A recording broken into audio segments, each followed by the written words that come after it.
You are tired. Not just physically tired, you are tired in a way that sleep does not fix. You have been working harder than anyone around you, sacrificing weekends, cutting back on sleep, pouring energy into plans that somehow never quite arrive at the destination you imagined. You have done everything the world told you to do. And yet the financial breakthrough you need is still somewhere out there, just beyond your reach. Here is the belief shift you can carry from this very moment. Your exhaustion is not proof that you need to work harder. It is proof that you have been operating from the wrong law entirely. The biggest lie of capitalism is this: no pain, no gain. Suffering is the price of success. Struggle is the proof of worthiness. But the Bible, the ancient record of inner truth, gives a completely different instruction for victory. In 2 Chronicles chapter 20, verse 17, the command is this: "Ye shall not need to fight in this battle. Set yourselves. Stand ye still, and see the salvation of the Lord." Stop. Let that land. You shall not need to fight. Neville Goddard spent decades teaching that this instruction is not poetry. It is not metaphor. It is the precise operating principle of the subconscious mind and the infinite intelligence behind all creation. What Neville called the law of the Sabbath, the do-nothing law, and it will permanently change the way you understand wealth, effort, and the invisible machinery that arranges your life. You were handed a story before you were old enough to question it. The story goes like this: the world is competitive. Resources are scarce. Only the most aggressive, the most relentless, the most disciplined will claim their portion. Rest is weakness. Ease is laziness. And if something is not costing you pain, it probably is not worth anything. This story is so deeply embedded in modern culture that questioning it feels almost dangerous. It feels like an excuse to be passive. It feels like giving up. Neville Goddard looked at this entire framework and called it exactly what it is: a mass hypnosis rooted in the assumption of lack. And lack, Neville taught, is never a fact. It is always a feeling. Feelings are just crystallized assumptions that have been rehearsed long enough to feel like reality. Struggle does not produce abundance. Struggle produces more of the internal state that generates struggle. When you operate from desperation, from urgency, from the frantic energy of someone who does not believe the supply is already there, you are broadcasting a very specific frequency to the subconscious mind. And the subconscious, loyal and obedient, will arrange your external world to match that frequency. Think about this contrast. A person of genuine wealth does not chase opportunities with white knuckles. They do not lie awake calculating survival. Their decisions come from a place of calm certainty. They move as if the outcome is already settled, because inside their own consciousness, it is. Now think about your own energy around money. Is it calm? Or does it carry the trembling urgency of someone who is not sure the rent will be covered? That trembling urgency is what Neville called the proof of unbelief. And unbelief, in his teaching, is not a spiritual failing. It is a technical error. It is the mind running the wrong program. Burnout is not a productivity problem. Burnout is a metaphysical symptom. It is what happens when a person spends their entire energy fighting at the level of effect, pushing pieces around on the surface of life, while the level of cause remains untouched. Neville Goddard said it directly.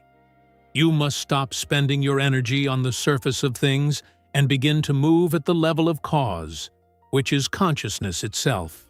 Desperation is a state of consciousness that assumes the desired thing is not already yours. Tranquility is the state that assumes it is. One sends a signal of absence. The other sends a signal of presence. And the subconscious mind does not argue with the signal it receives. It simply builds toward it. This is important. Do not miss it. The world rewards the second state, not because the universe plays favorites, but because consciousness is literally the soil from which circumstance grows. You cannot harvest abundance from the soil of desperation. The seed is right. The effort is enormous. But the soil is wrong. Neville Goddard drew one of his most powerful principles directly from the concept of the Sabbath. And if you have only understood the Sabbath as a religious day of the week, you have been missing the entire metaphysical architecture of that teaching. The Sabbath, in Neville's framework, is not a calendar event. It is a state of consciousness, the state in which you have completed the inner work, and you are now resting in the certainty of the result. You have planted the seed. You have watered it with feeling. And now you cease straining. Not from passivity, from the authority of completion. He wrote, and this is one of his most unforgettable instructions, the Sabbath is not a day. It is an attitude of mind. It is the rest that comes from the certain knowledge that it is done. Consider the creation narrative in Genesis. After 6 days of creative activity, the divine rested on the seventh day. This is not a story about fatigue. Infinite intelligence does not experience fatigue. This is a story about the principle of completion. The work of consciousness was done. The inner reality was set. The rest was the declaration that it was finished. The outer world, the physical world of effects, has no choice but to rearrange itself to match what has been established in consciousness. Your role is to establish it on the inside and then enter the Sabbath. Enter the rest. Stop fighting what has already been decided by your own inner conviction. Neville often described a student, a young woman, who was desperately trying to secure a specific apartment in New York City at a time when housing was nearly impossible to find. She had made calls, visited offices, written letters, exhausted every visible avenue. Every door was closed. Every contact led nowhere. She was on the edge of panic.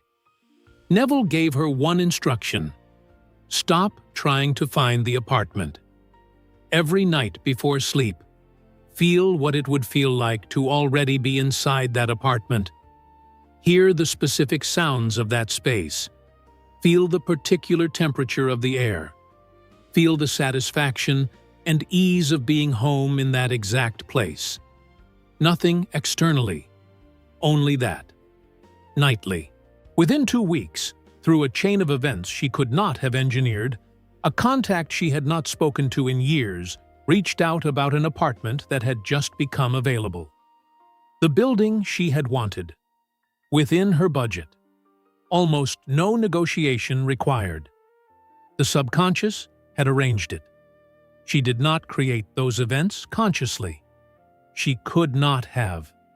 The chain was too precise, too perfectly timed, too exactly fitted to her need. What she did was establish a state of consciousness so clear and so restful that the infinite intelligence operating through the subconscious could move people, timing, and circumstances into perfect alignment. This is not magic. This is mechanics.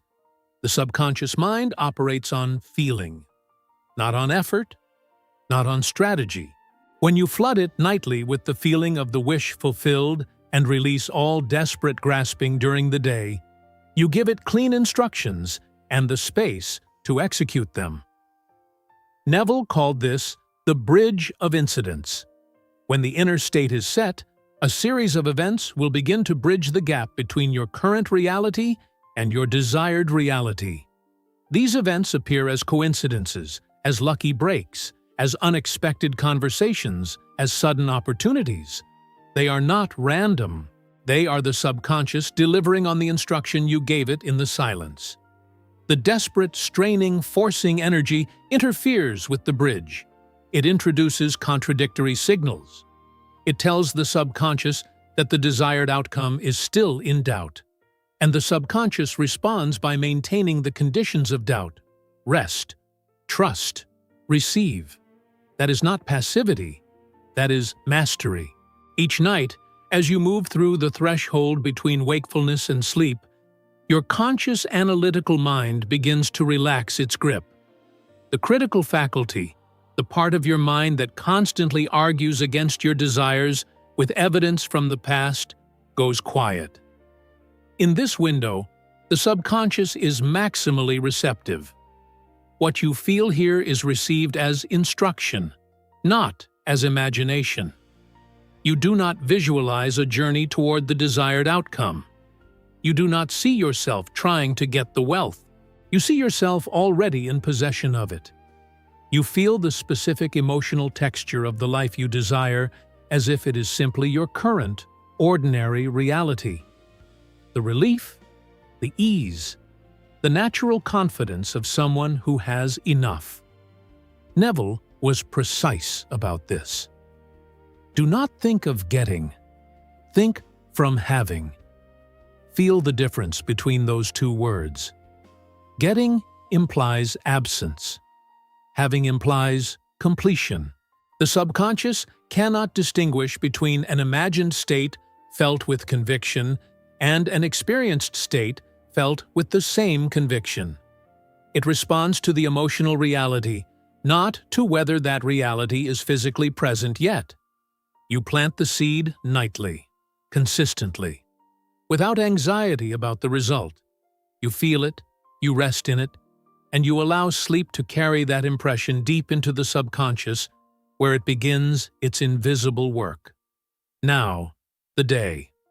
Most students of Neville fail here. They do the inner work at night and then spend the daylight hours in a state of tense surveillance, watching for signs, calculating probability, mentally rehearsing what they will do if it does not come. This contradicts everything they established the night before. Active waiting is not passive sitting. It is the discipline of moving through your day with the assumption already settled. You act, you engage, you respond to life, but you do so from the internal ground of someone who already has what they need. Not waiting anxiously, living forward from a completed state. There are two kinds of action.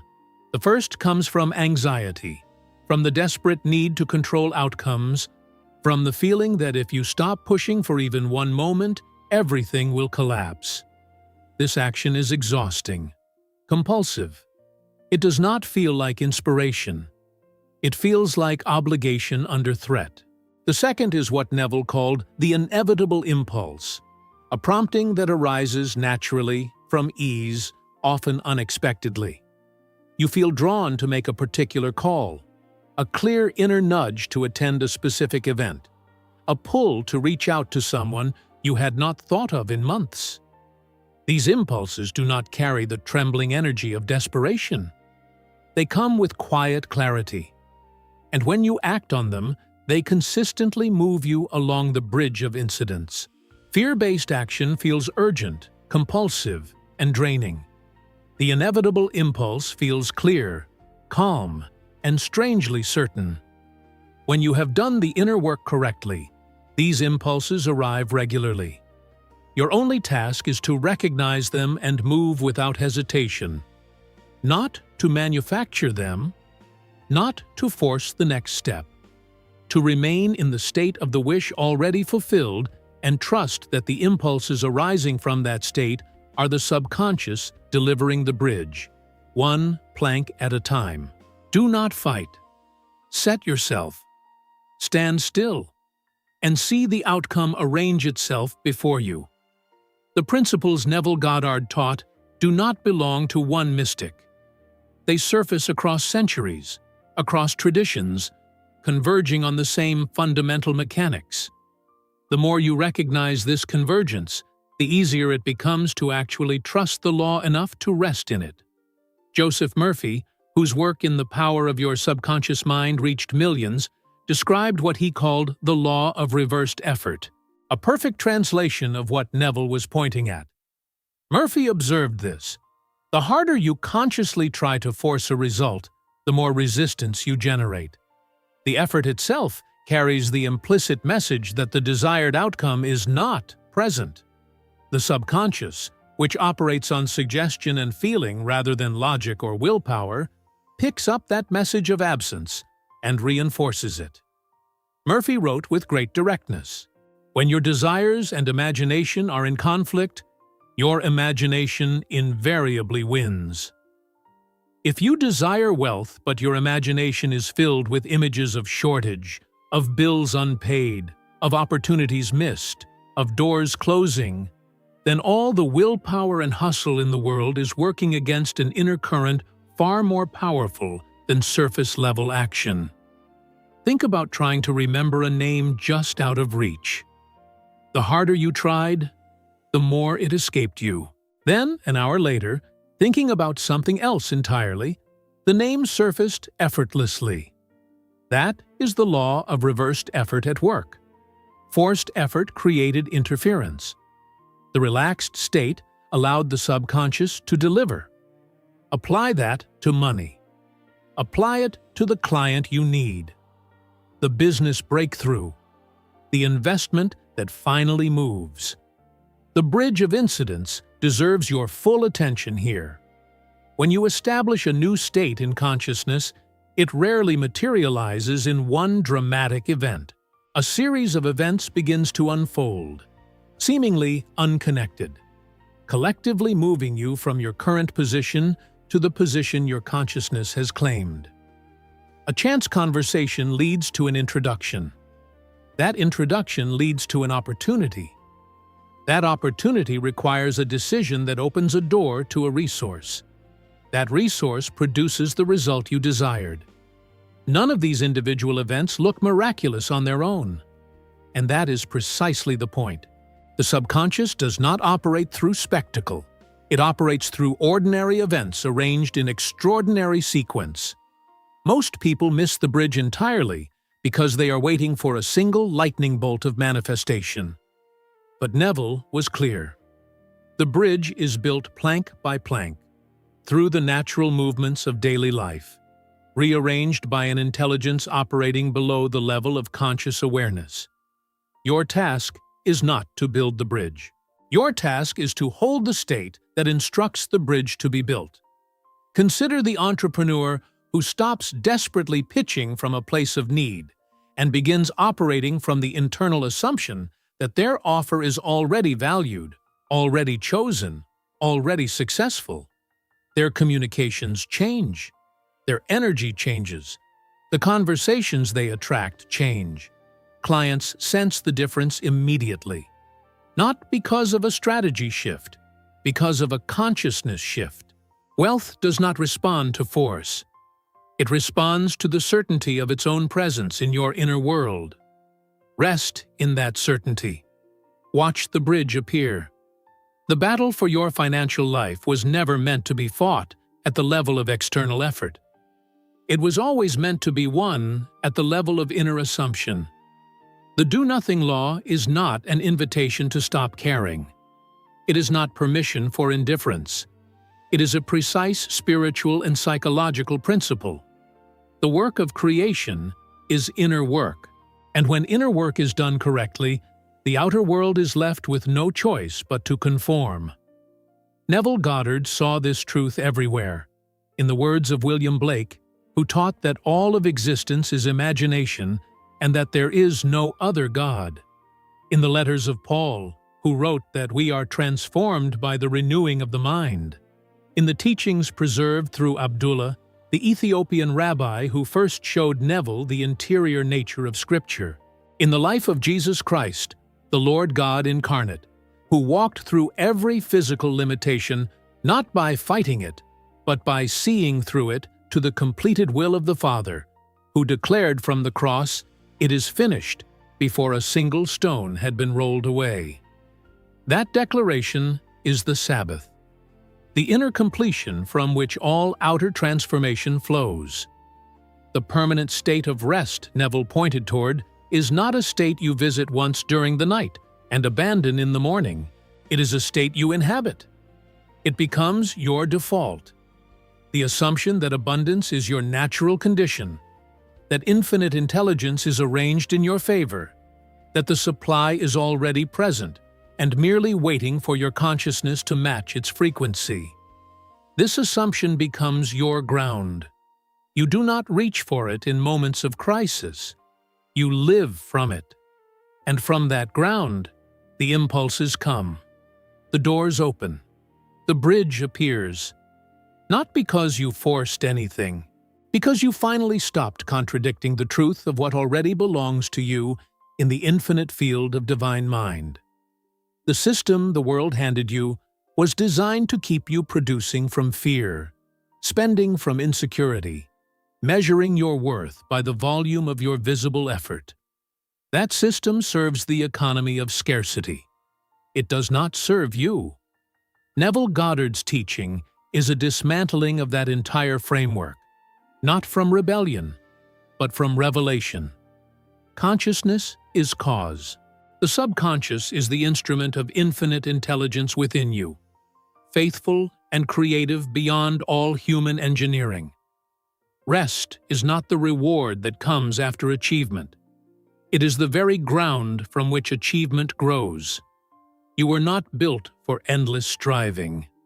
You were built for Sabbath, built to plant in the inner world and harvest in the outer one.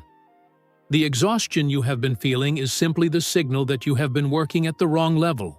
Now you know where the real work happens, and when it is done, you can rest, truly rest, and watch the infinite arrange what your hands could never have forced into place.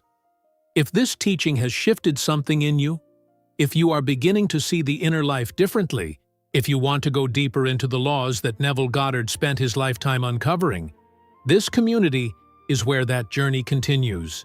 Every video on this channel is designed to move from concept into experience, from understanding into transformation. Subscribe now. Turn on the notification. Join the growing community of people who have chosen to build their lives from the inside out. The Goddard Code is not just a channel. It is a practice. And you are already here. Neville Goddard left these words for every person who would one day find themselves exactly where you are now. Dare to believe in the reality of your assumption and watch the world play its part relative to its fulfillment. Dare to assume it is already done. Then rest. It is finished.